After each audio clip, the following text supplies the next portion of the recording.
दिया है आप लोगों के बीच में आने का। मैं कुछ भी स्टार्ट करूं इसके पहले तो मैं पहले जो महिला मोर्चा प्रथम होता है, राहुल सर ने ऑलरेडी बोला हुआ है कि आप पहले यहाँ से वहीं से प्रोसीड करते हैं। Then first over to Khushi madam, please over to you. Hello, good morning to all. Morning ma'am. Morning ma'am. Good morning. I hope आप सब लोग बहुत अच्छे होंगे, ठीक होंगे, क्योंकि ये कोरोना ऐसा है कि अभी सब लोग बहुत ज़्यादा परेशान है, लेकिन आशा यही करूँगी कि आप सब लोग बहुत अच्छे से होंगे और अच्छे से आप लोग काम कर रहे होंगे। जो भी मुझे आज पहली बार सुन रहे हैं, आज उनको मैं कुछ बताना चाहती हूँ। मैं पहली बात तो ये कि मैं MBA कंप्लीट है, मेरा HR MBA कंप्लीटेड है और मैं उसके पहले भी जॉब करती थी। इसके पहले जॉब करती थी, सब कुछ था मेरे पास, बट अभी मैंने आपके सर के साथ वर्किंग स्टार्ट किया हुआ है। कुछ टाइम पहले से ही मुझे ये सारी चीज़ों के बारे में पता था, लेकिन अभी जिस तरीके से मैंने ये चीज़ जानी है, समझी है, डायरेक्ट सेलिंग, ड्यूसॉफ्ट के बारे में, तो आज मैं उसके बारे में आप सबको कुछ बताना चाहती हूँ। और मेरा जो भी है ये मेरा खुद का है, मेरा पर्सनल एक्सपीरियंस जो है वो आज मैं समझाना चाहती हूँ। अभी शायद गुड मॉर्निंग के टाइम गर्ल्स की भी बहुत ज्यादा आवाज आई थी कंपेयर टू बॉयज। तो फर्स्टली मैं गर्ल्स को कुछ बताना चाहती हूँ जो बहुत इंपॉर्टेंट चीज है कि आज हमने देखा है कि हमारे यहाँ जो इंडिया की अगर हम बात करें to other countries, so India में आज मुश्किल से मुश्किल जो है 4% वुमेन्स होती हैं जो कॉर्पोरेट सेक्टर्स में वर्किंग कर रही हैं। और अगर हम अदर कंट्रीज की बात करें, जैसे अमेरिका की बात करें, जापान की बात करें, इटली की बात करें, जापान एक सक्सेसफुल कंट्री है, अगर हम इन सब की बात करें तो हमने देखा है कि वहां पे 70 to 80% जो वुमेन का रेशो होता है वो ज्यादा होता है वर्किंग में, ऑर्गेनाइजेशन सेक्टर्स में। बट आज हम देखने को चाहें तो हमारे इंडिया में ऐसा होता ही नहीं है। रीजन, बहुत सारे रीजन होते हैं। कई बार तो मैंने ये भी देखा है कि ऑर्गेनाइज सेक्टर्स में गर्ल्स को वर्किंग देते भी नहीं है, जॉब नहीं देते हैं। रीजन ये रहता है कि वो सोचते हैं कि अभी ये वर्किंग कर रही है, अभी इसने, जैसे मेरी अगर मैं बात करूं कि मेरी MBA कंप्लीट हुआ, तो MBA कंप्लीट होते होते मैं 24 ईयर्स कंप्लीटेड हो चुकी थी। तो जिस तरीके से अगर मैं 22 साल की हो गई, 23 साल की हो गई हूँ, गर्ल्स ऑलमोस्ट इस एज में आते आते हमारी एजुकेशन कंप्लीट होती है।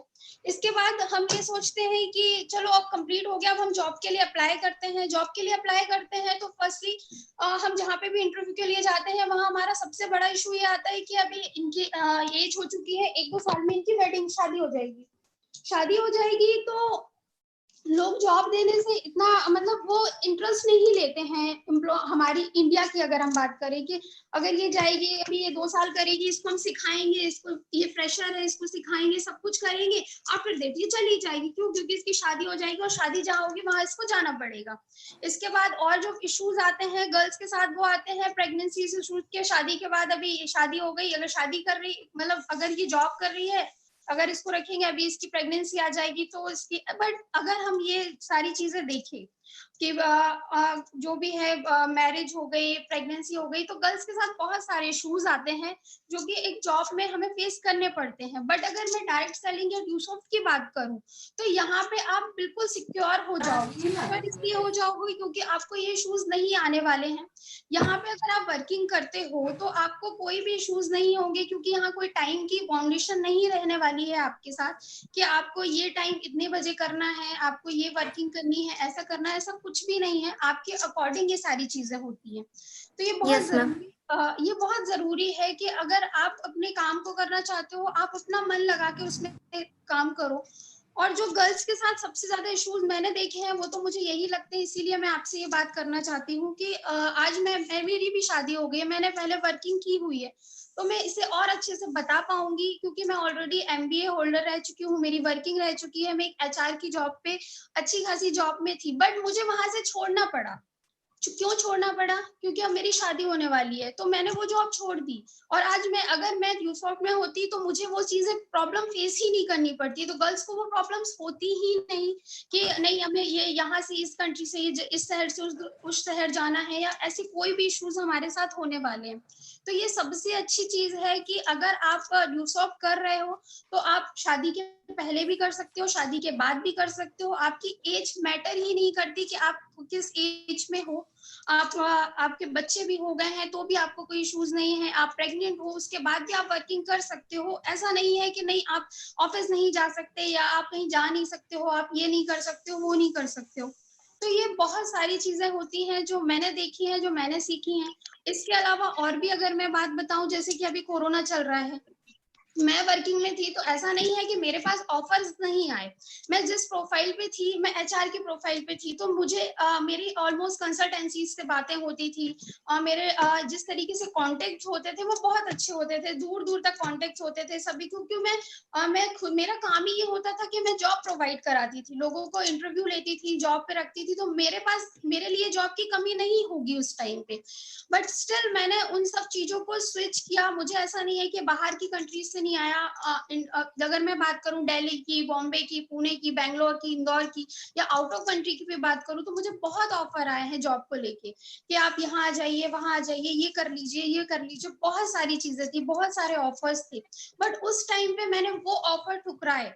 क्यों? क्योंकि मुझे पता था कि मुझे क्या करना है, और अगर मैंने जो डिसीजन लिया उससे मैं हैप्पी हूँ, ये मेरा डिसीजन है कि मुझे क्या करना है, मैं जो चाहती थी वो मैंने किया।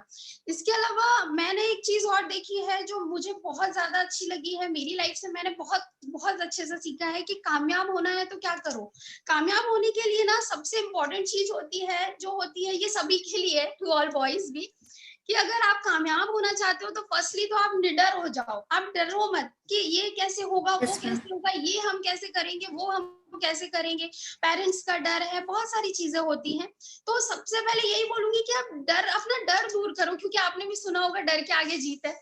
तो वही बोलना चाहूंगी कि सबसे पहले तो आप निडर हो जाओ, किसी भी चीज से डरना भूल जाओ कि नहीं ये चीज हमसे होगी ही नहीं, ये काम हमसे होगा ही नहीं। अगर अपनी बात करूं, जैसे कि मैंने अपनी जॉब प्रोफाइल में मैंने बाहर की कंट्रीज की, बाहर के सिटीज की जो जॉब छोड़ी हैं, अच्छी खासी रेपुटेटेड जॉब छोड़ी हैं, तो वो मेरे निडर होने की वजह से ही छोड़ा है कि नहीं, मेरे को नहीं करना है, मैं अपना खुद डिसीजन लूंगी। ये सबसे अच्छी चीज है। सेकंड चीज जो मुझे सबसे अच्छी लगी कामयाब होने के लिए, सबसे अच्छी इंपॉर्टेंट चीज है कि खुद को समझो। जब तक आप खुद को नहीं समझोगे ना, कोई आपको नहीं समझने वाला है। तो सबसे सबसे ज्यादा इंपॉर्टेंट चीज है कि खुद को समझो। सेल्फ आइडेंटिटी बहुत इंपॉर्टेंट होती है। खुद से प्यार करो, खुद को समझो, खुद को फील करोगे, तब जाके आप कुछ कर पाओगे। अगर आप खुद से नहीं डिसीजन ले पाओगे ना, खुद को नहीं समझ पाओगे, आप क्या करना चाहते हो, आपके क्या ड्रीम्स है, क्या एम्बिशंस हैं। अगर आपने जिसने भी यूसुफ का प्लान देखा होगा, तो सबसे पहले बोला जाता है ड्रीम बिल्डिंग्स।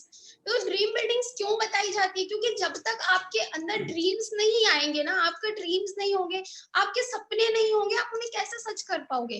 तो ये बहुत जरूरी है कि आप खुद को फील करो, आप क्या फील करते हो, आप क्या सोचते हो, आप क्या चाहते हो।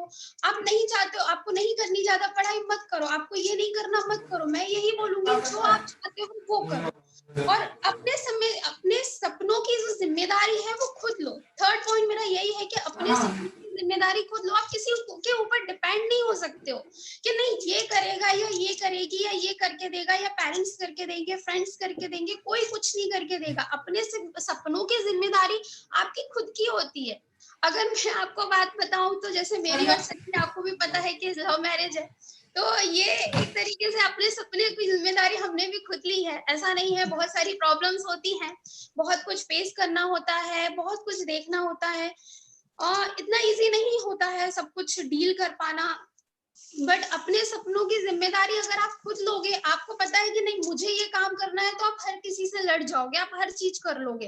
पेरेंट्स होते हैं, पेरेंट्स बहुत जिम्मेदार होते हैं, पेरेंट्स हमको बताते हैं, लेकिन कुछ चीजें ऐसी होती हैं जो हमारे अंदर, जो हम फील कर रहे होते हैं, वो हम किसी को नहीं समझा सकते, वो हमारी खुद की फीलिंग होती है।